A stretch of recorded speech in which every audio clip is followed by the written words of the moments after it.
अध्याय 5। रहस्यमयी राजकुमारी थार के रेगिस्तान में रात का अंधेरा उतर चुका था। हवाएं रेत की दीवारें खड़ी कर रही थीं और आसमान में बिजली गरज रही थी। रेत के बीचों बीच घायल अवस्था में अमर सिंह पड़ा था। शरीर पर तलवारों के जख्म, होंठों पर सूखी हुई रक्त की रेखाएं और आंखों में बुझती हुई लौ। उसकी सांसें धीमी हो चली थीं। तभी दूर से एक घोड़े की टापें सुनाई दी।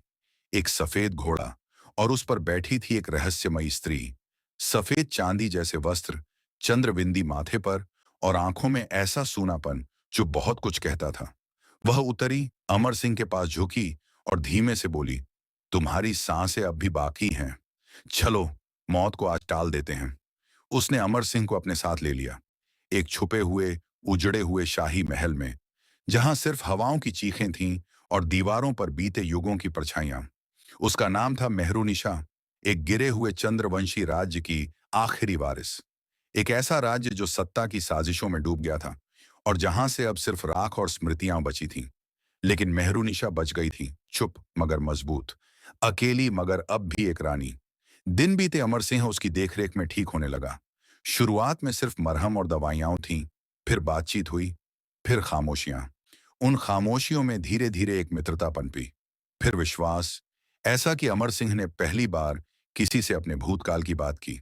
और फिर एक अनकही भावना, जो न कभी शब्दों में आई, न ही कभी किसी स्पर्श में, लेकिन दोनों की आंखें रोज वहीं एक अधूरा वाक्य दोहराती रहीं। झील के किनारे एक शाम, अमर सिंह ने पूछा, अगर समय वापस लौटे तो क्या तुम अपने राज्य को बचा सकती? मेहरुनिशा ने मुस्कुराकर कहा, नहीं, पर शायद खुद को खोने से बचा लेती। उसके लहजे में कोई कंपन नहीं था, लेकिन उसकी आंखें बोल गईं कि उसने कितना कुछ सहा है। और फिर एक रात अमर सिंह ने उसे चुपचाप देखा। माथे पर चंद्रबिंदु चमक रहा था और वो चंद्रमा की ओर निहार रही थी। उस पल उसे एहसास हुआ, ये राजकुमारी सिर्फ एक साथी नहीं, बल्कि उसकी नियति है। पर नियति जितनी सुंदर होती है, उतनी ही निर्दयी भी, क्योंकि मेहरुनिशा के खून में बहती थी चंद्रशक्ति, और अंधेरा नाग उस शक्ति को खोज रहा था, वो शक्ति जो उसे अमर बना सकती थी।